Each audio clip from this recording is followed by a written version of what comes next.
So maybe you find yourself wondering why it is that your avoidant partner seems to never fully invest in a commitment in your relationship dynamic. And this can often feel frustrating and confusing. But there are very specific reasons as to why avoidants tend to choose casual relationships over committed ones. And without understanding these reasons, you may take it personally, feel unfulfilled, or worst of all, stay stuck in a relationship you shouldn't be in that's not progressing. So, today we're going to talk about the three core reasons that avoidants tend to choose casual relationships over committed ones. And most importantly, we'll talk about what you can do to make sure that you don't end up stuck in this limbo gray area forever. Now, if you're new to this channel, hi and welcome. My name is Thais, and I have been working in the field of psychology, attachment styles, and relationships for more than the past decade. And I am also the founder of the Personal Development School and author on multiple books about attachment styles and relationships. And I'm really excited to share this topic here with you today. I'm happy that you stopped by. So, a few things that you really want to know here is that first and foremost, when we're talking about avoidance, we'll specifically focus today on dismissive avoidance. But one of the first things for a dismissive avoidant is that they tend to be petrified deep down of vulnerability. Now, what they are afraid of won't show on their face. Like dismissive avoidants tend to be very stoic creatures. They tend to really push down their feelings, kind of repress everything. And when it comes to somebody's attachment style really showing up in a relationship, you won't usually see it until true feelings are built. In other words, you won't see it until somebody's attachment is actually being made to somebody else. If somebody's just dating casually at a very high level and there's no real feelings formed, there's no attachment bond actually being built in a relationship, you may not see all of the actual patterns of who they are and how they're going to show up according to their attachment style. So what often happens and what can be really confusing for people on the outside of these relationships or not knowing much about attachment styles as a whole is you can invest in somebody, feel like everything's going incredibly well. And then just as things start to get really real, feel like this person's suddenly pulling away and retracting. And that can feel like a little bit of emotional whiplash, but it can also feel really confusing. Now, understanding from the other side, part of what's going on is a dismissive avoidant went through a lot of emotional neglect in childhood. And so what ends up taking place is this person as an adult, they assume at a deep level that, oh, as soon as I'm invested in somebody, that person's just going to neglect me and not meet my needs. So my job is to keep people at arm's length, stay hyper independent, so I don't invest in being too vulnerable, too open, and then getting hurt by somebody else. Now, these are deeply built-in mechanisms of their own conditioning. What do I mean by conditioning? Well, what you want to understand is that for all of us, it's actually our subconscious patterns that run our relationship to relationships. So your conscious mind makes up roughly 3 to 5% of all of your beliefs, thoughts, emotions, and actions, whereas your subconscious mind, which is more like your patterned, your habituated self, makes up 95 to 97%.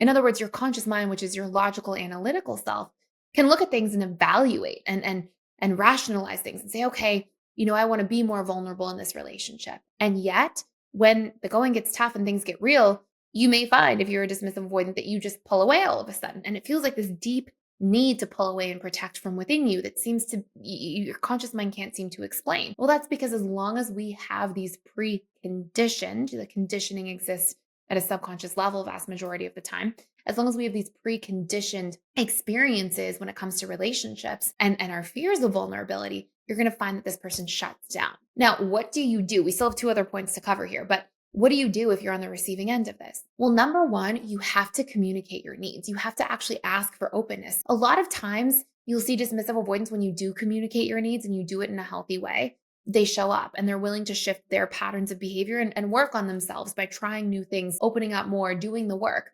But also a lot of times you won't see somebody do that in a specific situation.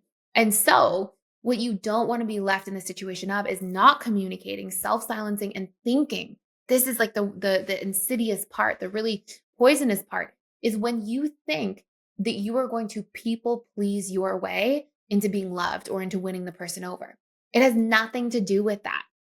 All that will have to happen for this person to actually choose commitment and choose an investment in you in a relationship is that you show up and ask for what you need and communicate. And by doing that, give the person the opportunity to do the inner work of doing things that are outside of their comfort zone. And that ultimately grows you, it grows them, it grows the relationship. But if you try to people please your way into winning somebody over, the only real output that's likely to happen is that you people please, and in people pleasing, you self abandon and self betray. Then that person doesn't have their patterns addressed. And so they don't even realize that this is happening the vast majority of the time. Then you stay stuck in your patterns, they stay stuck in theirs. And then all of your anxious avoidant dynamics are just going to come out in the relationship in harmful ways, in painful ways that seem to just further reinforce these wounds that you had to begin with. So communication needs to be a primary piece where you talk about your needs and you do this in a healthy way. I have other videos on this channel about communication if you want to dive into them and how to really do that right. Specifically, I have a video most recently about how to not be needy, but we talk a lot about communication in healthy ways so that you can still be heard. Because one of the biggest myths out there is that if you're not needy, it means you shouldn't communicate needs. It's the opposite. Secure people communicate their needs all the time. There's some other mechanisms at play that allow them to not do it in a needy way and from this place of lack and fear. And that's really what plays into this. But you can check out that. I'll put a link to that video down below. The second piece here is dismissive avoidants often choose casual relationships because they fear being trapped and not being able to leave. And we're going to explore what this means in just a second in a lot of detail. But I do want to just highlight that if you are here and you're like, hey, I want to do some work here on a lot of these things in deeper ways, like my own communication patterns or my own ability to know my needs so that I can communicate them. We have a full free trial available at the Personal Development School just for a limited time that gives you full access, fully for free, to any course. And that includes any attachment style course. There's specific recommendations that will come in your onboarding quiz when you get in there.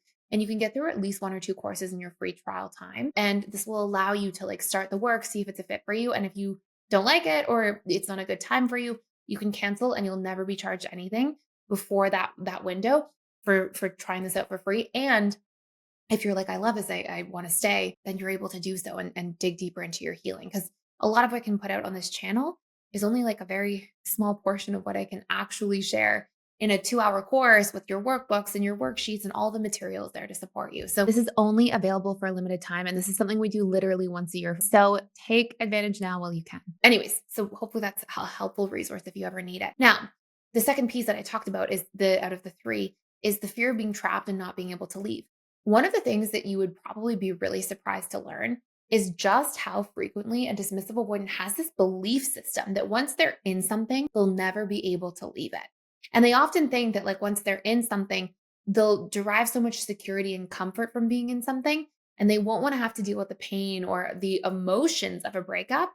And so because dismissive avoidants don't want to feel their own emotions too much, they get scared of something making them feel their own emotions too much. In other words, feeling too much for a person and then leaving and then being in pain about it. So oftentimes they feel like they're about to pass through this threshold, this point of where they're going to develop too strong of feelings. And then they're going to not be able to leave because then leaving somebody who they have feelings for will cause them to feel their emotions. And they spend a lot of their personality at a deeper level trying to avoid feeling too much. So it causes dismissive avoidance to end up thinking, okay, well, if I invest in somebody and I truly let my guard down and develop real feelings, then I'm going to be trapped there forever. And it's part of why they tend to see relationships as this all or nothing thing, where they'll often try to divest from relationships before they develop real feelings as a subconscious protective mechanism to not have to feel pain later on. And what it is it's a self-sabotaging mechanism in reality, because what's happening is rather than working through their fear of feeling emotions and learning how to handle their emotions in healthy ways, they try to leave something before they feel too many emotions, but they're never getting an opportunity to grow. And that's really what I see self-sabotage as being, is something where consciously we may realize that, hey, we're just pushing people away and we're actually sometimes pushing really great people away from ourselves. And yet we're not willing to evaluate or able to grow through the mechanisms that are causing us to do this at a deeper level. And so we get locked into this cycle where consciously we may even realize we want something different, but subconsciously we're repeating these same old patterns. So that's a big part of what's happening. Now, number 3 is dismissive avoidance as another protective measure will often flaw find. Now, the protective measure and the way it works may surprise you. The protective measure is not that they are flaw finding and they're thinking, okay, let me look at all the flaws just so that I can convince myself I don't need this person. For sure, that's a part of it. But one of the actual biggest reasons a dismissive avoidant flaw finds is because they are trying to find the perfect person that they never have to have a conflict with, because dismissive avoidants have really very little, if any at all, modeling for how to healthily navigate conflict. Think about it.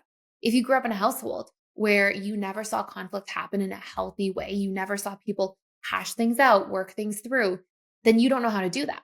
And so what happens is you think, okay, I don't want to have conflict because conflict just builds up resentment for me in a relationship. So I need to find this quote unquote perfect person that I'll never have conflict with so that I don't have to end up in a situation where then we resent each other and then I feel like I want to leave and then I have to deal with all my feelings. So they kind of go hand in hand. So a dismissive avoidant will flaw find as a means to strive for perfection in a relationship because they think that perfection will substitute for healthy communication when they feel a sense of learned helplessness there. They don't know how to do that. It's almost like an unknown. And so if you didn't know that you could work things through, communicate things out in a healthy way, and that would improve the quality of a relationship, then what do? You just end up thinking, okay, let me find the perfect person to substitute for that so I don't have to deal with my lack of ability to properly navigate the situation instead. Again, it's not that it's coming from this like premeditated space where they know better. It's coming from this lack of awareness and lack of healthy modeling in their own upbringing in childhood. So where does that leave you if you are somebody that's a partner of a dismissive avoidant listening to this?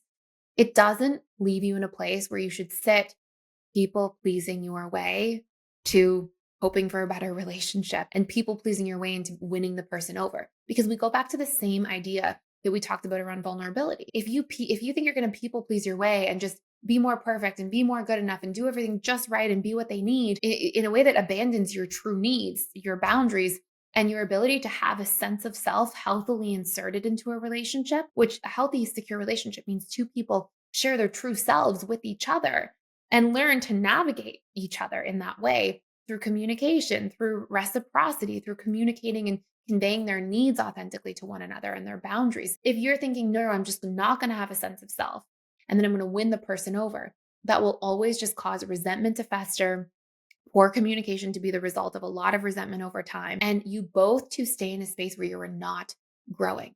So what absolutely needs to happen is you need to be able to communicate your needs, give your partner or loved one the opportunity to do the work because you may be pleasantly surprised. Or if the person's not able to show up and do the work or isn't willing, then you know that you're not going to get stuck in this gray area of a relationship forever either. And in case you missed it, you can now reserve your spot and get more than a 50% early bird discount for our live relationship coach certification program. This 12-week program gives you the opportunity to build a new career, create your own thriving coaching practice, help your community, and secure your financial future full of abundance with a growing waitlist of clients. And the best part is that you get to spend a whole bunch of time with me as I teach you exclusive subconscious reprogramming tools and help you learn how to change somebody's attachment style from insecurely attached to securely attached so that you can truly help create transformation in people's lives and have a wait list of people waiting to work with you. We also have an entire business week about how to build funnels, systems, and to really build a thriving and busy practice. You can sign up using the link down below the video, and I can't wait to see you there. And I will say, I know this is unpopular opinion in the YouTube comments sometimes, but I will say, I have worked at this point with thousands of avoidants, whether it's dismissive avoidance, fearful avoidance. When they get healthy communication in clear, concise ways. Now, mind you, my sample size of people is people who are coming in to actually do the work, right? So obviously people who are already decently invested, but I would see the vast majority of the time people show up. There would be blips like ebbs and flows where somebody would backtrack for a week and then break through to that next level and then backtrack again and break through. It wasn't like smooth sailing or this simple line that you could graph of it just being easy all the time. But if you communicate healthily and consistently, and if you have healthy patterns in a relationship of knowing each other's needs, working through your core wounds, communicating openly and honestly, learning to regulate your own nervous systems so that you can do that work in a healthy way and setting healthy boundaries, if you can do those things, you would be pleasantly surprised by just how many dismissive avoidants show up. But your job isn't to hope for that or wait for that. Your job is to create your own certainty in a relationship with no matter what somebody's attachment style is by communicating clearly your needs, doing your own inner work first, and then vetting to see how somebody shows up. because the answer will be right in front of you. If you never see the needle move despite doing everything you can to communicate, to work on your own stuff, you're at a win-win. You either are in a place where you invest for a couple months, you see, and the needle moves, and then you're growing together. You're working on your stuff, they're working on theirs, the relationship's growing together as a result. Or you see so clearly that despite all the work you're doing, that person's not capable of currently investing in the relationship in a way that's fair to you. And you have the certainty that you need to be able to walk away without guilt or regret and with a sense of closure and peace. So I just want to say that to anybody listening that, people can be so quick to jump down and give a other attachment style a hard time. But what we should be doing is doing our own inner work, having clear, concise communication, vetting to see if somebody shows up, and then being willing to set ourselves free from sticking around in the wrong relationship if somebody, no matter what their attachment style is, doesn't do the work alongside you. So I hope this is really helpful for you today and really put some things into perspective. And if you enjoyed this video, please like, share, and subscribe to this channel or share it with somebody that you think might benefit. And thank you so much again for being here.